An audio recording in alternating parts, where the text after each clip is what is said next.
Welcome to Scarify, the channel that will keep you up at night and leave you craving for more. Join the Scarify family, where the only thing scarier than our stories is missing out on them. The Midnight House. The night was dark and moonless as I stood before the imposing silhouette of the old mansion. Its decrepit form loomed over me, casting a long, eerie shadow that seemed to stretch into infinity.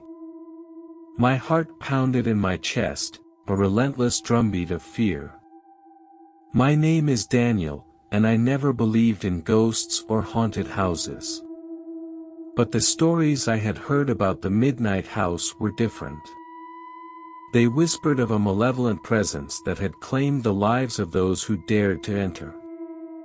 Tonight, driven by an inexplicable curiosity, I found myself standing at its forbidding gates.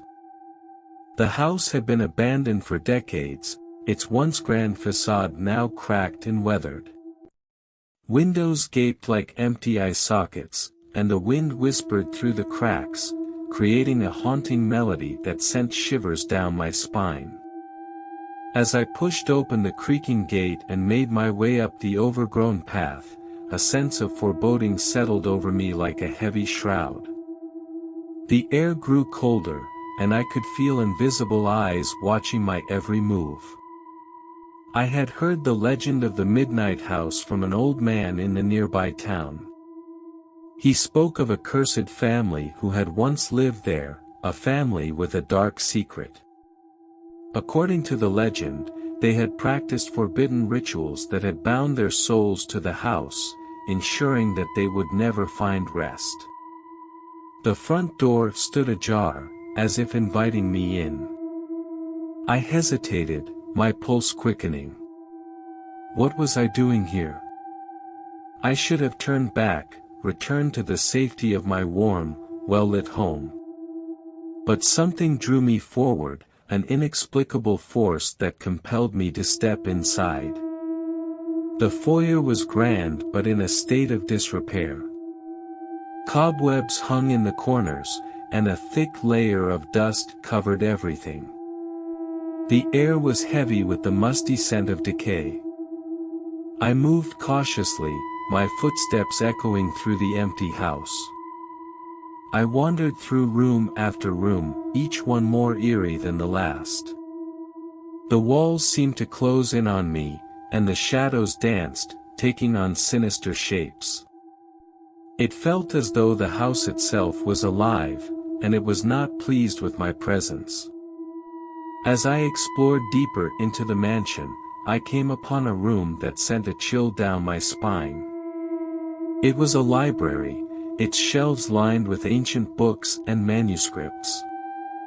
In the center of the room stood an ornate mirror, its surface tarnished and cracked. I approached the mirror, my reflection distorted and grotesque. And then, in the dim light, I saw something that made my blood run cold. Behind my distorted image, there was another figure, a shadowy, indistinct figure that should not have been there. I stumbled back, my heart racing. I was not alone in the Midnight House.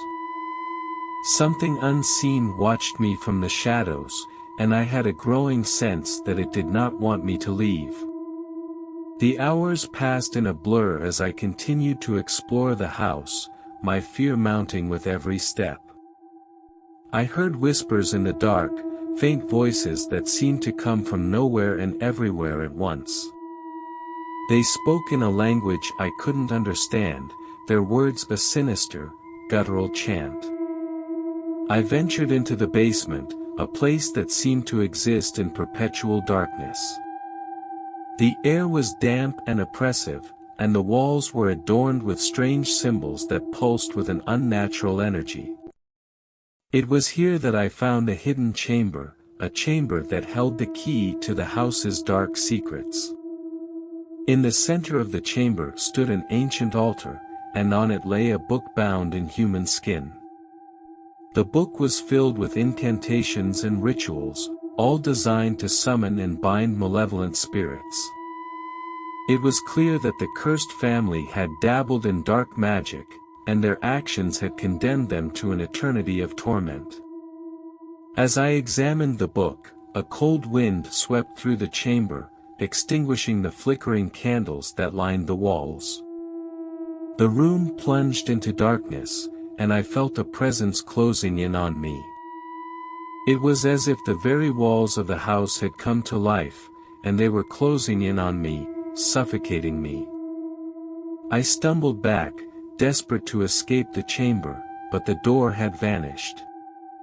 Panic set in as I realized that I was trapped, alone in the darkness with whatever malevolent force inhabited the midnight house. Whispers surrounded me, growing louder and more insistent. The unseen presence was no longer content to watch from the shadows, it wanted something from me. It wanted my soul. I fought against the overwhelming dread that threatened to consume me. I recited prayers and incantations, hoping to ward off the malevolent spirits that closed in on me.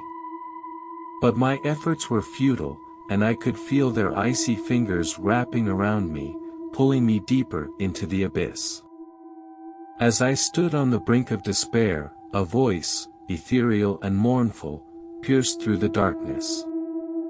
It was the voice of a woman, a voice filled with sorrow and longing. She spoke of a curse that had bound her family to the house, a curse that could only be broken by a willing sacrifice.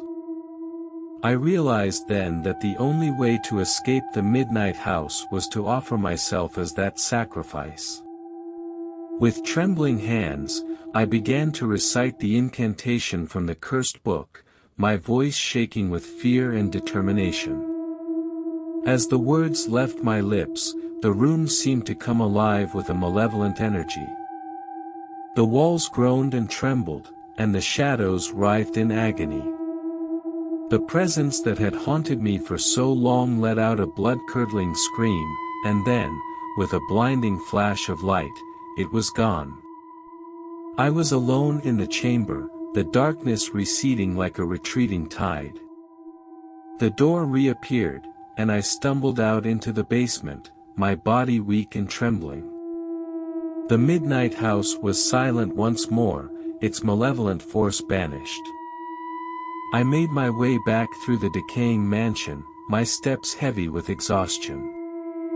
The first light of dawn was breaking as I emerged from the front door, and I realized that I had survived the night. But the memory of the midnight house would stay with me forever. I had come face to face with the supernatural, and I had glimpsed the darkness that lurked in the shadows. The old man's warnings had been true, the midnight house was a place of malevolence and despair, a place that should never have been disturbed. As I walked away from the mansion, I knew that I had broken the curse that had held the house and its tormented spirits captive. But at what cost? The sacrifice had been made, and the darkness had been banished, but I would forever be haunted by the horrors of that fateful night. And so, as the sun rose on a new day, I left the midnight house behind, a place of nightmares and terror, a place where the boundary between the living and the dead was thin and easily crossed. It was a place that would haunt my dreams, a place that would forever be etched in my memory as a house of unspeakable horror. The Whispering Shadows. The night was heavy with the weight of darkness, and a bone-chilling wind swept through the desolate streets of the small town where I found myself. My name is Michael, and I had always been drawn to the unknown, to the mysteries that lurked in the shadows. Little did I know that my insatiable curiosity would lead me down a path from which there was no return. It all began with a tale told by the locals, a story that sent shivers down the spines of even the bravest souls. They called it the Legend of Whispering Shadows, a chilling narrative that had been passed down through generations. The legend spoke of an abandoned asylum, hidden deep within the forest that bordered the town, a place where unspeakable horrors had taken place. As the story went, the asylum had once housed the most deranged and dangerous individuals, those whose minds had been shattered beyond repair. The asylum's dark history was stained with tales of cruel experiments and inhuman treatment. It was said that the tortured souls of the patients still lingered within the decaying walls, their anguished whispers carried on the wind. For weeks, the legend had consumed my thoughts, like a moth drawn to a flickering flame. I couldn't resist the temptation to explore the asylum, to uncover the truth behind the whispers that haunted my dreams. And so, on a moonless night, armed with nothing but a dim flashlight and my unyielding determination, I set out for the forest. The journey through the dense woods was treacherous, the path overgrown and littered with fallen branches. The inky blackness seemed to swallow me whole, and the only sound that reached my ears was the mournful cry of a distant owl. The trees closed in around me, their branches reaching out like skeletal fingers, as if warning me to turn back. But I pressed on, my heart pounding with a mix of excitement and dread. The deeper I ventured into the forest, the colder the air became, and a thick mist settled around me, obscuring my vision. The world seemed to fade away, leaving me in a realm of shadows and uncertainty. Eventually, after what felt like hours, I stumbled upon the asylum. Its hulking form loomed out of the mist, a foreboding silhouette against the night sky. The building was a grim testament to a bygone era, its windows shattered and its walls crumbling. I approached cautiously, my flashlight revealing the extent of the decay. The asylum's grounds were overgrown with weeds and thorns, and the very air seemed to vibrate with an unnatural energy. The front door stood ajar, inviting me inside with a creaking, malevolent sigh. As I crossed the threshold, a shiver ran down my spine. The interior of the asylum was a nightmarish labyrinth of crumbling hallways and abandoned rooms. The walls were covered in graffiti, a testament to the countless trespassers who had come before me. It was clear that I was not the first to be drawn to the asylum's dark history. I wandered deeper into the building, my footsteps echoing in the eerie silence. The asylum was a place of deathly quiet, broken only by the occasional scuttling of unseen creatures. The air was thick with the scent of decay, and I could feel the weight of the past pressing down on me. As I explored the asylum, I couldn't shake the feeling that I was being watched. The whispers that had haunted my dreams grew louder, their voices a haunting chorus that seemed to emanate from the very walls themselves. They spoke in hushed, desperate tones, their words a jumbled, incomprehensible babble.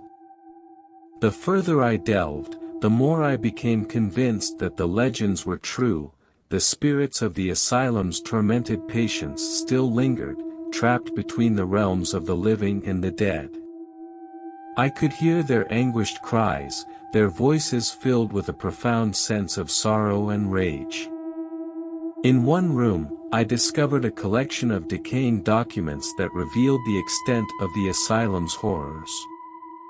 There were records of brutal treatments and cruel experiments, all conducted in the name of science.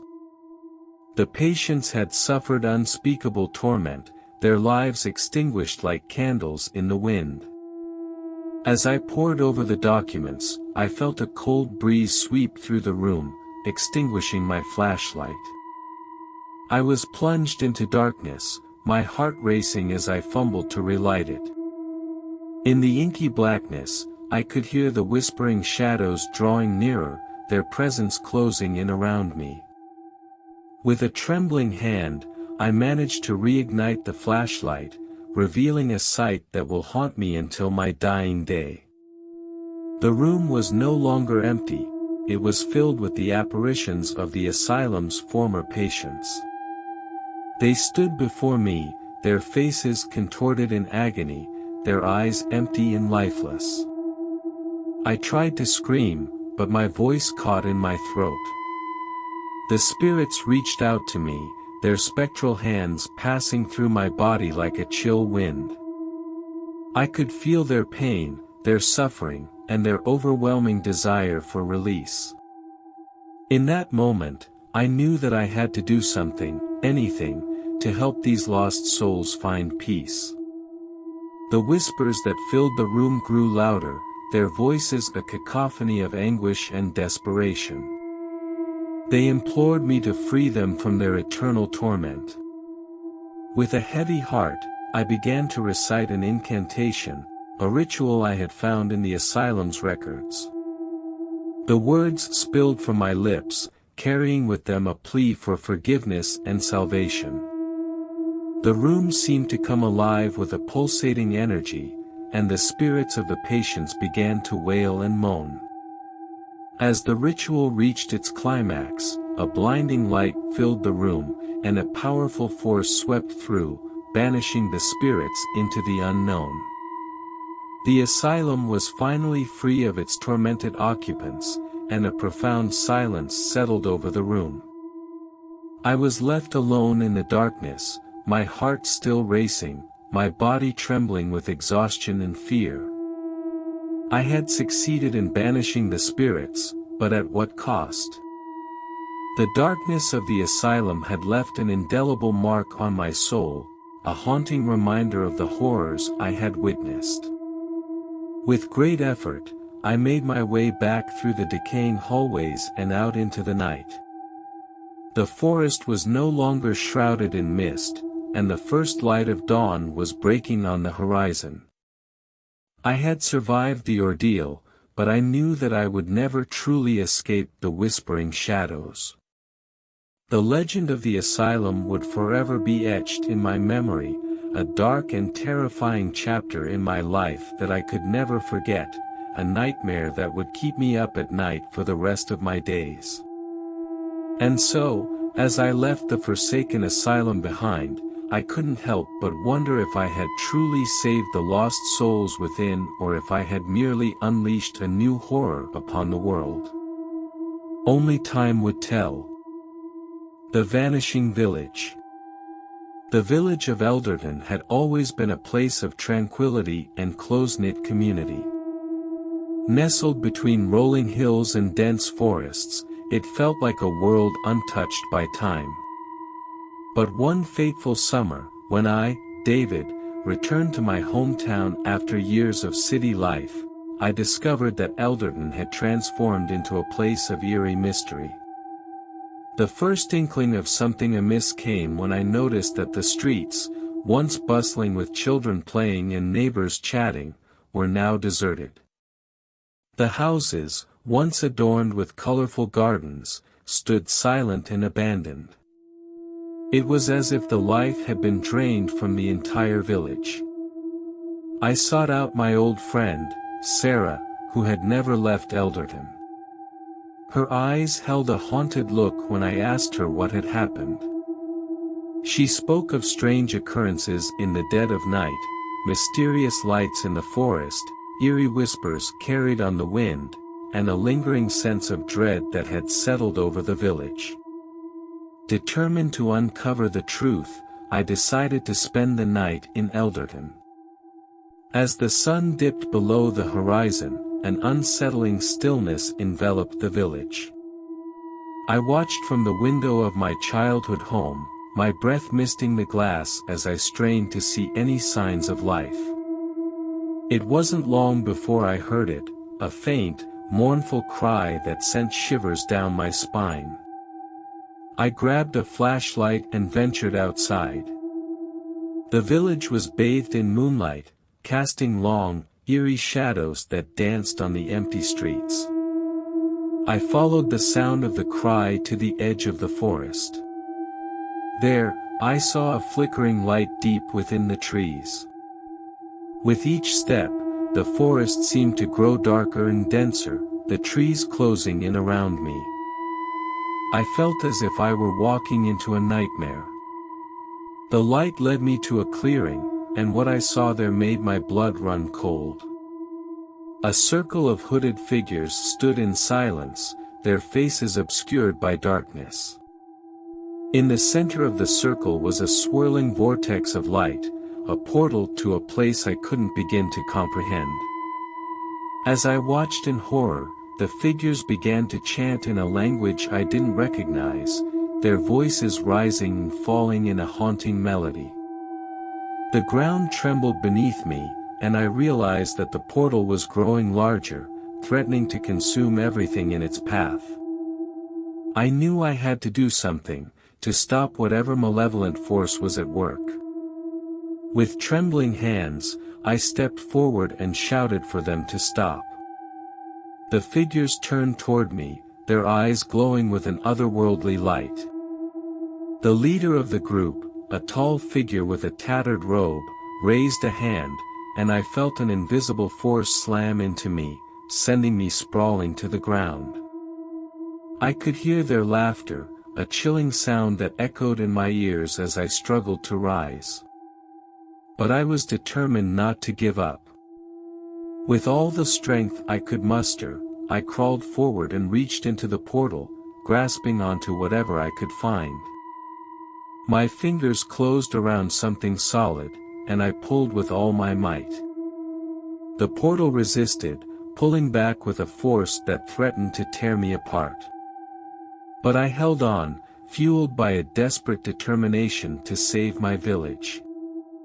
With a final surge of strength, I yanked the object free from the portal's grasp. As soon as the object was removed, the portal collapsed in on itself, disappearing in a flash of blinding light. The figures screamed in agony, their forms disintegrating into a swirling vortex of darkness before vanishing altogether. I was left alone in the clearing, my body aching and bruised. The village of Elderton slowly began to awaken, as if from a long slumber. The houses filled with life once more, and the streets echoed with laughter and conversation. Sarah, my old friend, rushed toward me, tears in her eyes. She hugged me tightly, and I knew that we had saved Elderton from whatever dark force had threatened to consume it. But I also knew that the memory of that fateful night would haunt me forever, a reminder that even the most peaceful places could hide unimaginable horrors.